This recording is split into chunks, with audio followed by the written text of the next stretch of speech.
Welcome to the Ancient Way. I'm James. I'm Marlia. Let's start that over again. Wow. You need to introduce yourself as Picky Pants. Welcome to the Ancient Way. I'm Picky Pants. I'm Marlia. Maybe we do this again. Off to a rough start on this intro here. It's been hysterical so far this morning. Oh, yeah. Welcome to the Ancient Way. I'm James. I'm Marlia. That was good. I can't help it. I just laugh every time. That's good. All right, are you ready? Let's jump full feet into this. Yeah. We've got a lot today. Yeah, a lot to cover. So let's talk about it. Where do we start? The old order.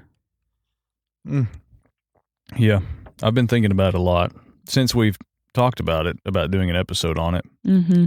And I think there'll be some, like, maybe some branches off of this with maybe even some guests. Yeah. Okay, yeah, so the old order. What is the old order? You should ask ChatGPT. I should. ChatGPT might Come up with it. Yeah. For me, the old order is everything that creates systems or blockages within people's person, their expression of things, their expression of creativity, their expression of possibilities. Yeah. It is anything that is capping. Yeah. I think that is. Yeah, all the systems that are set into place. Yeah. So I saw this thing. This is where this whole thing started. Is I saw something on Instagram. The one you sent me. Yeah. Yeah. About why schools were even created. Mm-hmm. They were created to create work people so that they learned shift work. Yeah. Well, it was interesting too. I listened to it again this morning because it said that they did research on how long does it take to indoctrinate a nation. And it's 12 years. It's 12 years, which, it's... You go to school for 12 years. Uh-huh. Yeah. That last bit was disturbing because they said, well, what are we going to teach them for 12 years? They said, let's teach them everything about nothing. And that's literally what you learn in school. Yeah. Everything about nothing. Yeah. You don't learn about taxes. You don't learn about IRS. You don't learn about budgeting. You don't learn relationships. You don't learn emotional intelligence. I knew nothing about credit. Like just going through credit, taxes, none of that stuff. Yeah. None of it. And look at the core curriculum. They don't even teach you to ask questions. Right. They teach you to learn information and then produce something, produce a result. Learn the answers, yeah. Yeah. Yeah. I mean, I just learned the system. I mean, I graduated with a very high GPA and hardly went to class. Yeah. And if I was in class, I was asleep. Yeah. My little sister used to get so mad at me. Really? That's literally what I would do. Oh, that's funny. Oh, yeah. And I would come out with A's. Yeah. Because I just learned. I learned what the teacher was expecting. Yeah. Then I was golden. I didn't care. Oh, yeah. Well, I did really good early on because I was scared of getting in trouble. So it was fear that drove me early. And then when I got older, like into high school, then I started to kind of figure out this is really kind of brittle. And so I passed by the skin of my teeth on the things that I didn't care about, which the teachers, everybody liked me fairly well, so they would help me out. Yeah. But I excelled in art, the stuff that I enjoyed. Yeah. Aced it. Fantastic. And but I that's don't know why we don't cultivate that. Well, that's the issue there. What would happen if? And I'll think about this a lot. Like you're born into the world. Could you imagine with no structure, no systems, no anything? What would your grid be? Nothing. You would And follow what would inspiration. You do? You would just know. And I feel like kids just know. I mean, when I was a kid, I wanted to do the movie stuff. Yeah. And I knew it. What if there had been an avenue for me to pursue that? Yeah. Early on and to hone that specific craft from the moment, like when I was a kid up till now. That's one thing I like about, there's these small subsets that are kind of popping up. Yes. Just schools, right. And the Acton Academy here in Tyler, I really appreciate. Oh, I do too. And I found this out about them recently. Apparently, I guess their mission, kind of one of the things they're built on, we can ask them about it specifically if they come on. They would be fun to have on here. It would here. be fun. I did invite them. But each kid, it's like, hey, like, see yourself and treat yourself as if you're the hero of your own journey. Yes. Like, man, that's it. I wish somebody would have told me that early on. But it's so cool to see that. Yeah. That's a functioning, like actually a place, a school. Mm-hmm. And I think that's how it should be. It's like, what happens if we just let kids, let them be who they are? They'll know. I believe they'll know what they're supposed to. They'll just grow into it. Totally. Why wouldn't they? It's built into them. Whatever the specific thing is. Here's one thing that's been bugging me. I'll be careful. Okay, I was in a store the other day, and they had a Star Wars merchandise. And it was the whole point was like, it's a STEM, science, technology, engineering, mathematics. That's what STEM stands for. And I was like, it kind of made Star Wars lame to me. But it's just like boxed up into those 4 things. Mm-hmm. Education, and they're using these like really creative, incredible franchises to push this lame. They're trying to like connect them and associate them. So it's like, yeah, I don't know. It's weird to me to dumb it down. Yeah, to dumb it down, but to make it's like, oh, let's cover this. What's a nasty food? Let's sugarcoat it so they'll eat it. Yeah, let's sugarcoat it so they'll eat it. Let's put Star Wars on it so that they'll digest it. Think about that with anything in your life. Like, is there anything that we've accepted kind of sugar-coated? Yeah. I don't know. I just see these like bizarre possibilities or like limitless possibilities, but we settle for something that's less. Yeah, like, that's true. Oh, this is only something that I can do this little amount. Like movies. Yeah. I love the example about the thing that you've kind of gotten to walk through. Oh, yeah. Is like, oh, well, I'm the only one that's going to want to make a movie. Yeah. Oh, it's only going to be me. Nobody else is really invested. And it's like that cap it's like a watered down version of like, actually, there's people waiting in the wings for you. They are, yeah. They've been waiting, and now you actually have like a team together. And it's like, that's incredible. Yeah. Well, it's just when you just do it, people see it, and it makes it available. It just makes it available for them. Yeah. They can climb out of that little system. Yeah. And the thing about the systems, it's not our fault. We can't see it. It's so heavily just set in place. Mm-hmm. You know? So you don't feel alive. Yeah. Right. You know, if you look at, I was thinking about this the other day, right? Oh, I had this thought. Hold on. Oh, I lost it. I had it waking up this morning. Golly. But it was about that. It was about caps and coping mechanisms. That, I'm going to screw it up now.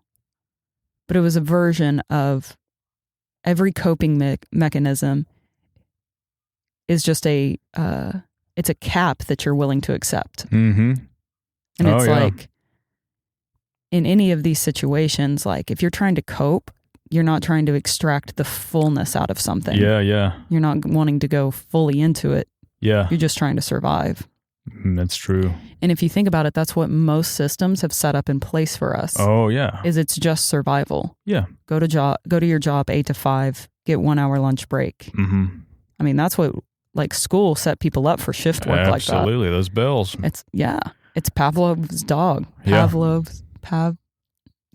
Yeah. What's that dude's name? I don't know. He did an experiment. Do you know what I'm talking about? Did the experiment with a bell with a dog. So he'd ring a bell and he'd give the dog food. And he'd keep ringing. Every time he rang the bell, the dog would get food. Yeah. And eventually he would just ring the bell and the dog would salivate. Oh, there'd be no food. It's conditioned. Yeah. It's conditioning. But it's like it's kind of like we've been conditioned in so many ways and so many things. Certainly have. Especially, and I'm going to go on a Paquito tangent. Okay. In the religious system. Yeah. Like the religious system, we've limited so much. Yeah. I heard this guy start talking about unconditional love, right? Yeah. Unconditional love means there's no condition that has to be right for you to be loved. Yeah. And experience the full expression of love. Yeah. And it was like, and I was thinking about that in terms of like the religious system. Yeah. Is like there's so many conditions that are placed upon people to receive the fullness of love. Yeah. If I have joy, then I will have love. If I don't have pain, then I'll have love. If I have pain, I'll get more love because I'm in pain. Oh, yeah. And it's like, well, the love of God has actually been fully poured out. Yeah. Unconditionally. No conditions. None. Not good nor bad. Mm-hmm. Not the tree of evil. Yeah. Or the tree of good. Like there is no good or evil. That's really an idea to like really sit on and really dwell on it. Connect to unconditional love. Connect connect to him. Yeah. It like he is unconditional love. Yeah. Well, think about what it means to be unconditional. Just really dwell on that and go through that. Mm-hmm. Flip through those pages.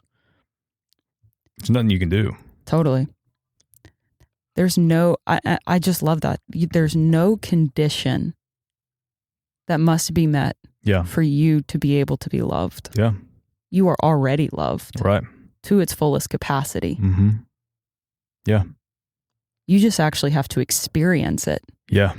I think that's where the we talk about the systems, is that it limits experience. Yeah. It gives you knowledge without experience. Yeah. But knowledge with experience is understanding. Yeah. That's how you gain That's understanding. True. You have to have the experience. You have to feel the emotion of it. Yeah. Otherwise, it's just knowledge. Mm-hmm. It's information. Yeah. Yeah, like a computer or a robot. Yeah. Yeah. What else? Yeah. But there's so much into that. Yeah. That I think we can dive into if we let ourselves. Of like, what experience are we desiring with unconditional love? Yeah. Like, where do we not feel unconditionally loved in? Right. Is there a place of limitation, or do we feel like we're stuck in any area of our life, or, whatever that is? Yeah. And be able to put it on the table, put it on the altar, and let it get burned up. Yeah, for sure. Because I think love, right? I love this. John 3:16, for God so loved the world that he gave. Yeah. Unconditional love is always giving. Yeah. Unconditional love is always looking to release something. Yeah. And so he always wants to share his love with us. Yeah. He is always looking, how can I give my love into them? How can I give like these experiences for them to connect into my love? Mm-hmm. I mean, yes, everything was accomplished on the cross, but I think we're getting to live that expression now. Yeah. To receive that in so many things. Yeah. And I think even within us, the systems can cap us because we always look for, how can I get? Like the systems put things into place of like, I need to get this. Yeah. I need to get this. I need to get understanding. Or I need to get my paycheck, or I need to get my retirement, or I need to get, just put whatever. Right. Instead of, how can I give? That's true. How can I give something away? Because as soon as you start giving stuff away, you start, like, everything you need is already added to you. Yeah. So it's like, you don't even have to worry. Even that desire to hang on to things, it falls away. Totally. Yeah. Yeah. Totally. Love itself is unconditional. I don't know why we call it unconditional love. Love is unconditional. Mm-hmm. If it's not unconditional, it's not love. That's so true. So, yeah, man. Yeah, it makes me... Sorry, go. No, go ahead. I was going to go on a little... You can go on a tangent. Paquito, is that what you said? Paquito. Paquito. It means little in Spanish. Yeah, I know. I'll assume that. Yeah. No, you go first. No, I was just going to say, if you think about it, like, love is the expression of all the fruits of the Spirit, right? Mm-hmm. Those are just different expressions of love. Yeah. Meaning all of those are unconditional. Mm-hmm. Joy is unconditional. That's true. Peace is unconditional. Yeah. Patience is unconditional. I just go through that those and connect true. to the unconditional aspect of this fruit that is always bearing. Yeah. It's always available. Yeah, it's in us all too. It's accessible. It's right there. There's no conditions that are even placed on you to produce that fruit. Absolutely. You are already producing it. Yeah. You need nothing for it. Yeah. You need nothing to feel it and to share it. Yeah. Nothing. That's incredible. Yeah. I think it's taking off the limit. it is the limit that blocks that from unconditionally being produced. Yeah. It's a limiting belief. It's the caps of the system. It's the, Yeah. I think it's the religious filters. Mm-hmm. That's crazy. Go into your little... Well, I don't want to go into my ugly tangent now. I'm thinking about, this is what we're talking about. Like love, the nature of love is unconditional. Mm-hmm. But the fruits of love, the fruits of the Spirit are also unconditional. That is profound. Yeah. Think about that, man. Because I don't need anything to have pure joy, the fullest. Yeah. No circumstance, no... Peace is unconditional. Mm-hmm. Oh my gosh. Meaning like you don't even have to, there's no condition that you have to be in to receive it. Mm-mm. No, right. Nothing. Most people are like, well, I've got to get my heart right. I've got to do this right. I've got to get, man. Right. I'll need to pray. Yeah, right. Golly. Yeah, that's something to seek. If you don't have that, you seek that. I think we are all growing in that. I think so too. Growing in the understanding of that. Yeah. But I think it's even an aspect that, right, I think there's a level of experience that you have to have in unconditional joy. Yeah. Like you have to have experience with God in that vein for that to be... You have to feel it from Him. You do. You have to feel it from Him. You have to engage with that. Mm-hmm. And you have to experience the emotions in it. Yeah. Because I think that is how we experience life. It is beautiful. Our emotions are... I think they're one of the most brilliant things that have been given to us. Yeah. And I honestly, at this point in my life, I hate... That's a strong word. But yeah, it is. That people say you can't live by your emotions. Yeah. I think that the emotions are expressions of unconditional love. They're expressions of things. And I think the reason that people get whipped by their emotions is because they don't know the truth that they are powerful. Yeah. When you know how powerful you are and that you're emotionally intelligent, you can easily get whipped by your emotions. Oh, yeah. But when you realize you're in charge of your emotions and that you can ride them and that they are invitations to expand into another reality of God, you're not getting whipped by them. Yeah. You're actually utilizing them as they were created within us. Yeah. Like, I want emotions. I want to experience the fullness of emotions. Yeah. Because it's bringing me into the fullness of it, of an experience with God. And we've talked about that before. Like, being able to sit in it, to fully immerse yourself in an emotion and to allow yourself to completely feel it. Yeah. Yeah. Because that's where I think you can access the unconditional joy. Yeah. Unconditional peace. Yes. Right? So if you got your car stolen and, okay, I'm going to share that story because I just think that's a dope story. Do it. Yeah. So this last week, my car got stolen. Everything in it. We were supposed to go camping. James, me, Kelsey, Zach, and our kiddos. The night before, we had packed the car, and everything. My car was taken. It was taken from in front of my house. They took everything out of it. Yeah. And then they crashed it. Yeah. What'd you say? Well, I was just gonna say, they took it, right? They took it, crashed it, then took everything out of it. No. So they took the car. Yeah. Took everything out of it. They were going to ditch the car and get into another car. The cops pulled up on them trying to rob another car, steal another car. Oh, interesting. They jumped back in my car, took off. Okay. The police were trying to follow them. Anyways, they ended up crashing it and then they ran. It's not drivable. I'll find out this week if it's totaled or not or whatever. Yeah. Outside of like the,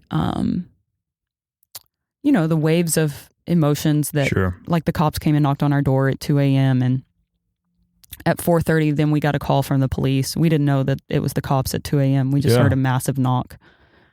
It's like, that was so weird. Anyways, we had to go identify my car at 4:30. I had to get Bexley up and then it was, just we were all tired. A swirl there. Well, it was just a lot of dealing with things, like just the logistics of things. Yeah. But the moment I got to sit and connect, I had unconditional peace hit me. But I felt it was like the wave of almost like feeling violated for a minute. Yeah.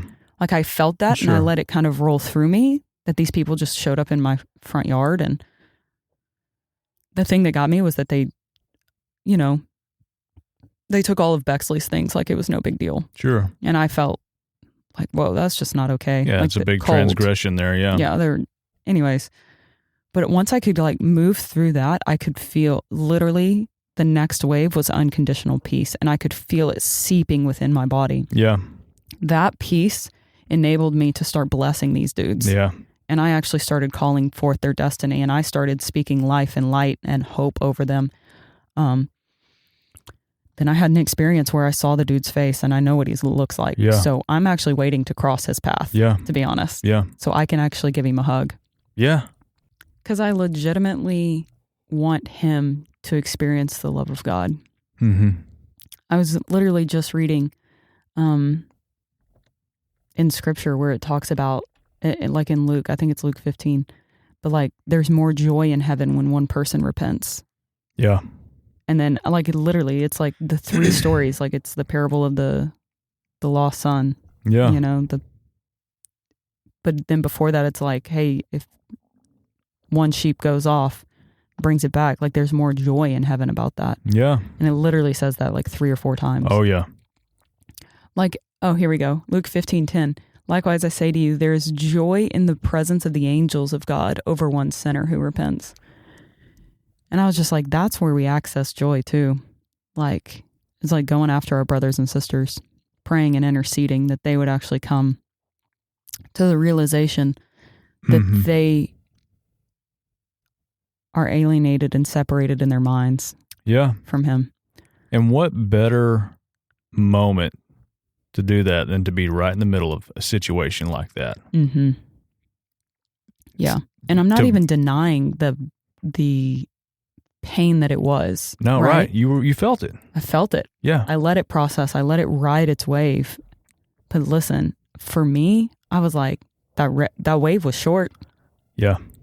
Well, that's deeper too, to feel it and then bless them. Yep. That's taking your keys back. Mm-hmm. Literally. Funny. I did not even, no pun intended there. They stole my keys. Well, they didn't really though. No. But that's incredible. That's a shift. That's a paradigm shift. Mm-hmm. Nobody does that. You know? Yeah. So, ironically, I've been going to counseling. Yeah. Doing some deep, like EMDR, trauma counseling, whatever, which is where it rewires your brain. But I went to counseling and I told her the whole story. And she was flabbergasted by it. She was like, in my natural mind, I'm over here like, God, let up on them. Yeah. Like, let up. Because this was just one of a series of events that had happened in the last 10 days. Yeah. And she was like, even just in my natural mind, it's like, golly, God, like, that's a lot for them. And she was like, but I can even see in you telling the story and your testimony of connection with him, how limited I've even seen God. And it was just so sweet, like in this vulnerability moment where I'm purging my soul and trying to process things. And it's touching other people. Yeah. Yeah. Yeah. And one thing that it struck me when I was talking through this was like, it's the good news. The good news within me, the testimony of what God is doing, the good news is actually affecting not just me. It's invading every area of my life, the redemption of God, but it's actually outflowing. And that's what the gospel is. The gospel is actually just the testimony of the good news of what Jesus did. Yeah. Not just 2,000 years ago, but what he's like, the legitimacy of how he's moving and invading every space. Yeah. And I think that's like even the blocks in our lives. Right? Like the testimony comes in and the good news will push out anything that is not in alignment with what he paid for. Yeah. And that's like the good stories we get to tell. Yeah. I told her, I was like, in Acts, I think it's Acts 4, is it 4? When Peter and John got the crap kicked out of them and they walked out and they were like lit. Yeah, like laughing. I felt that. Mm-hmm. I have tapped into that emotion. Yeah. Where it's exhilarating. I just told Zach this morning, because my counselor asked me, she was like, can you identify the feelings that you've had in this experience? And she was like, what is the most prevalent emotion that you've been carrying since then? And I actually checked my body and I was like, it's joy. It's exhilarating joy. Yeah. I've been laughing about this thing. It's unraveled even more things that I couldn't have even imagined. It's touched on every single space in my life. Oh, yeah. And I am pumped. I can't even begin to tell you. That is what I believe Peter and John had tapped into. Yeah. I think they were at a far higher level than I am, but I'm so pumped that I'm at the freaking beginning of it. Yeah. I'm actually beginning to taste what it is to be in adversity and considering it joy. Enjoy it, yes. Because in this, patience is going to have its perfect work in me. So I'll be complete, mature, and lack nothing. Yeah. You're the carriers of the unconditional love, the unconditional joy, the peace, the good news. And so you're applying these situations here, come apply that situation to the good news. Mm-hmm. See what happens. Oh, yeah. Yeah. Anything that comes around you. Yeah. It's just that whole thing, Jesus, he wanted them to slap him so they could touch his essence. Yeah. I said that to Zach. I was like, man, they knocked on the wrong door. They came to the wrong door because friggin' light just bombing them. Yeah. The level of times I've been, whatever, it's not about what I'm doing, but it's the light is going after them. Yeah, absolutely. Light is invading their space. Yeah. Yeah. It's target now. Yeah. And that's cool. They freaking put a bullseye on their back and didn't even know it. Oh, yeah. That's good. But well, I'm proud of y'all for that. I'm proud of y'all for it. And I can just see it. In everything that's been happening. Obviously, I know I've seen it. Yeah. And you get to witness it. I get to witness it. Yeah. But it just establishes the reality of it and the solidity in y'all, It's y'all are the real deal. Mm. So. It's cool because I had this sense, this feeling of I think we all are getting opportunities. Yeah. I don't think we're special. Yeah. I just think that we're all being given opportunities in our own way of what we need to expand. Yeah. To be enhanced. Mm-hmm. Because I do feel like there is a leveling up across the board. There is. In the earth. There is enhancement, there is promotion, there is transition, and everybody's getting an opportunity. Yeah. To grow. And I just think it's cool. There's so many people across the board I know of. Yeah. Even Jake told me something happened that very day, multiple hours after our whole incident happened. Mm-hmm. A lot of stuff happened to a lot of people in that time frame. Yeah. And it's just what the flip, man? Yeah. I mean, a lot. I was getting phone call after phone call after phone call of weird things happening. Yeah. Felt really evil. Yeah, but it felt yeah, it's Bring It On. Oh. Mm-hmm. This is food for us. Oh, you trying to fight me? Uh-huh. Okay, we can do this. Yeah. Yeah, we can do this. I'll only grow from it. Literally. I mean, we can get in the ring together. Yeah. But you will lose. Absolutely. I mean, I'm in a weird mental space. I'll say that. That's it good. Feels like not my mind. Yeah. Yeah. Not my carnal mind. That's for sure. Good. Which I do feel like we're all being given opportunities to let go of carnal ways of thinking. Yeah. Carnal approaches to life. And what was that scripture we talked about? You looked it up. Was it the day of? It was one of those days. Oh, Philippians 4? I think so. Oh, yeah. Let's pull that up and read it. So in the midst of all of this, so we had two pretty significant things that happened exactly 1 week apart from each other. Literally Wednesday to Wednesday. But from the first Wednesday, that Thursday, the Lord gave me Philippians 4. And it was beautiful because it was the perfect rock I needed. Yeah. But it's Philippians 4:11. It says, "Not that I am speaking of being in need, for I've learned in whatever situation I am to be content. I know how to be brought low, and I know how to abound. In any and every circumstance, I have learned the secret of facing plenty and hunger, abundance and need. I can do all things through him who strengthens me. And, everybody's heard Philippians 4:13. Yeah. And I kind of have a gross taste to it just because of that. But once I saw this in this new light, that whole thing changed for me. Yeah. But one thing that I felt the Lord tell me was I'm learning the secret to being content in all things. Yeah. And that is actually where power lies. It's where the authority of heaven lies, is because you'll never be moved out of love. Mm-hmm. If you're content and stable in all your ways. Yeah. Everything pales in comparison. Yeah. Yeah. And I love that I can do all things through him who strengthens me.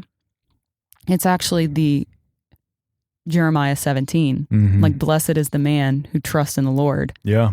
Who doesn't do anything in his own strength. Yeah. Like, it's actually leaning in the strength of the Lord to move, to break through, to work things out on your behalf without you being in striving or complaining or worry or, like actually abiding in the rest. I love this in Jeremiah 17, 5, 6, and 7. It says, cursed is the man who trusts in man and makes flesh his strength, whose heart departs from the Lord, for he shall be like a shrub in the desert and shall not see when good comes, but shall inhabit the parched places in the wilderness, in a salt land which is not inhabited. This is my favorite part. But blessed is the man who trusts in the Lord and whose hope is in the Lord. For he shall be like a tree planted by the waters, which spreads out its roots by the river, and will not fear when heat comes, but its leaf will be green, and will not be anxious in the year of drought, nor will cease from yielding fruit. It's friggin' beautiful, man. Yeah. That is the Philippians 4:13. That's it. Like, it's actually expansion. It's not that, I can do all things, I can power it up. Because, we did that stupid scripture all the time before freaking basketball games. Oh, yeah. We would do the Lord's Prayer, and then we would say that chant. But it's like, this has a whole new meaning for me now. It's real. Yeah. We're living it. Yeah. It's actually a massive gemstone for me. Yeah, it is. But it's cool. And I think we all have those. And there's so much beautiful gemstones that are coming forth for people. Yeah. If we open ourselves up and just get curious. Yeah. Like, Lord, what are you establishing in me? And I think everything is about finding him in the midst of it, not about finding the result. Right. Or just the answer to your prayer. Mm-hmm. It's actually connection into him. That was a word we talked about in our life group. Was in anything that comes up. And this applies to, even for me, like when I'm reading a book or watching a movie, this question is in my heart. It's like, where is he in this? Yep. Where is he in this? And what is here for us? For us together. Yeah. Because we do everything with him. Yeah. And that applies to everything. Doesn't matter what it is. So. That's like what I told you about the Shunammite woman, that scripture. Yeah. Right? That's the story. And I think it's 2 Kings, right? 2 Kings 5 or something like that. 4 and 5 maybe. But the Shunammite woman got one of her greatest desires, right? She got a son. Elisha prophesied that she would have a son, and she had a son, and years later he dies. And so then she goes to Elisha, because she had made space and connected to him and had a relationship with him. But Elisha offered the staff to her first, but through his servant Gehazi. And she was like, I don't want the staff. I want you. I want you to come to my house, and goes after him. Yeah. And refused to go anywhere until he came. So then they go back to the house, and he lays on the son.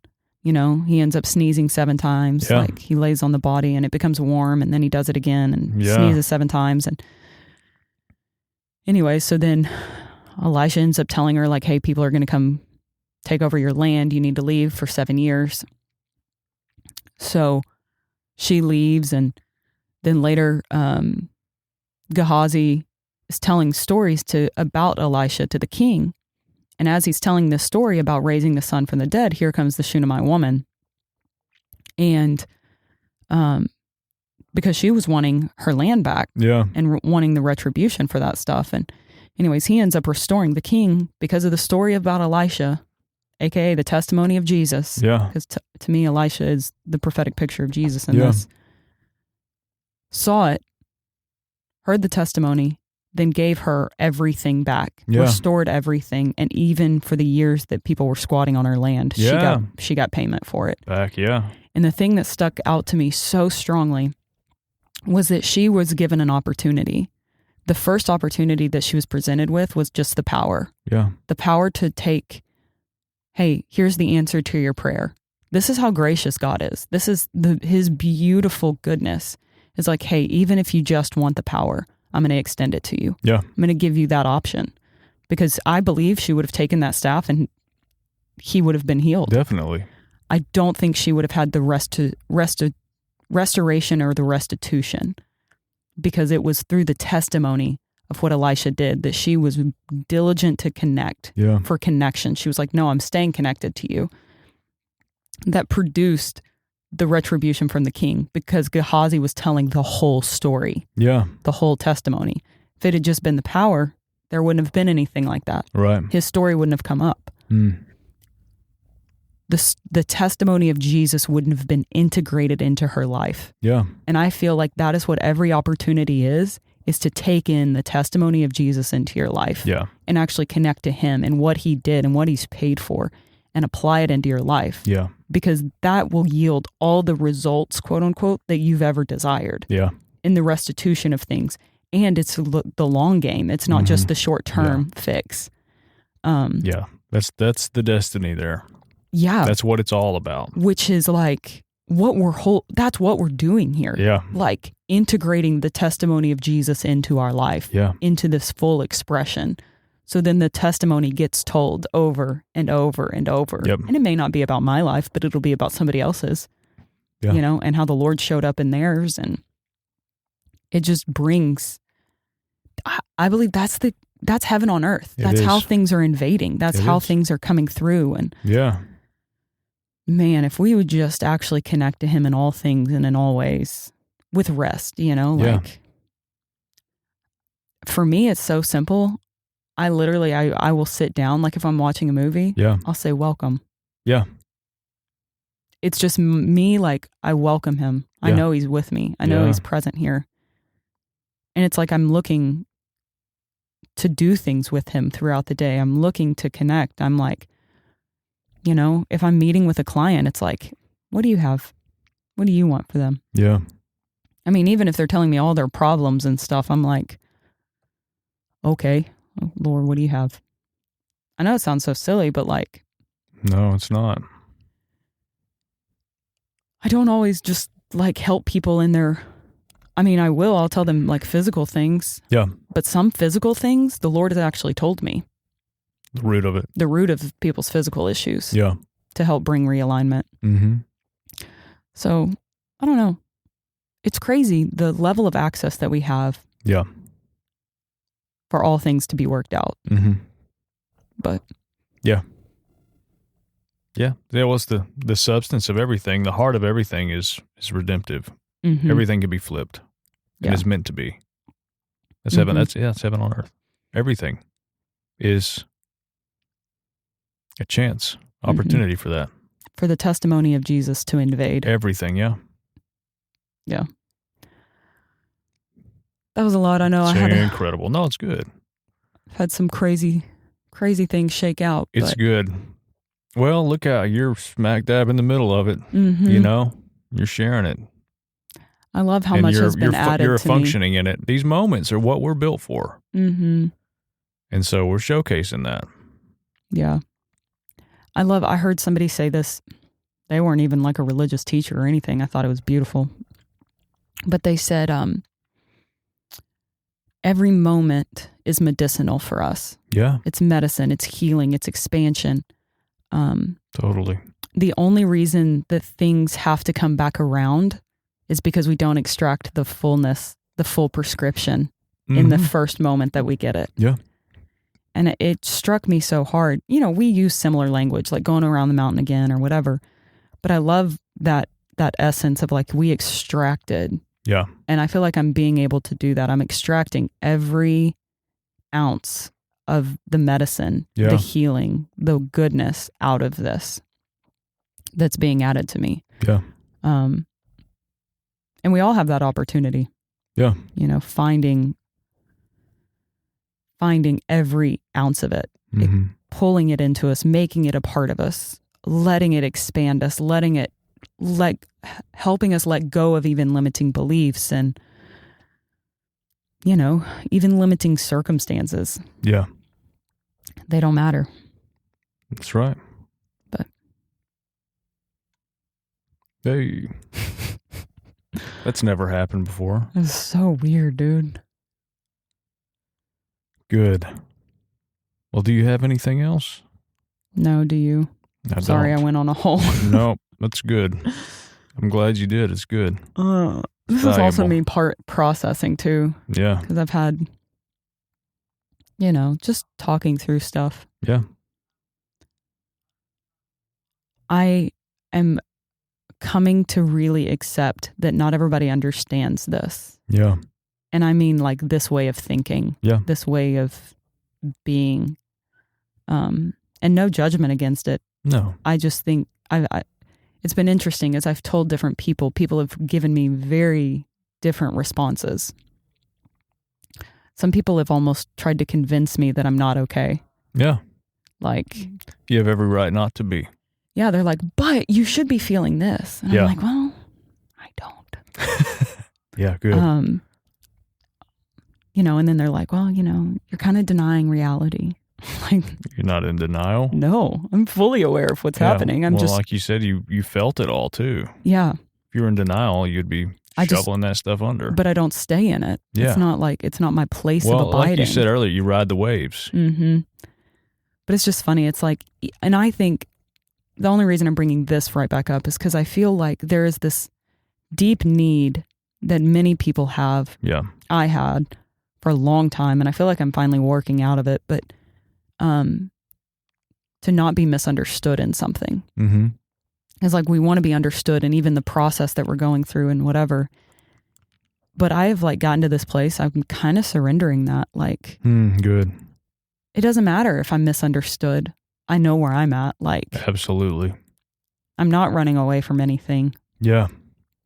And I don't even have to explain it to them because they haven't walked this path that I've been walking and unraveling these things that I've been unraveling. And I do think it's an opportunity, if people allow it, to let them be imparted with hope. Yeah. Though. Yeah. And it's almost like people are scared to hope. Yeah. Or scared to have like a positive outlook. Like somebody even texted me and they were like, sorry if this is toxic positive.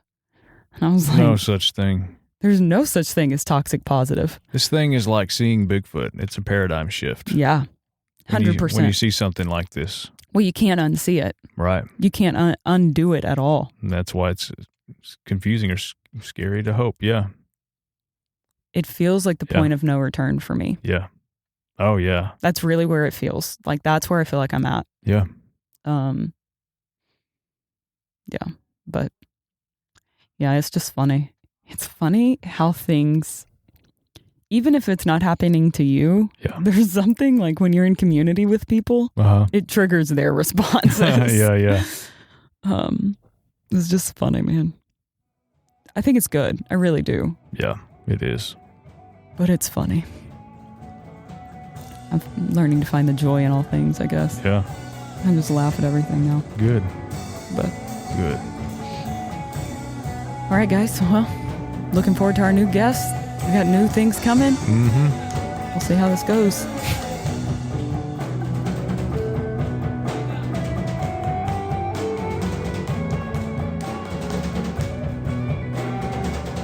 If you enjoyed this episode of the Ancient Way podcast, drop us a like, share with your friends, share with your family.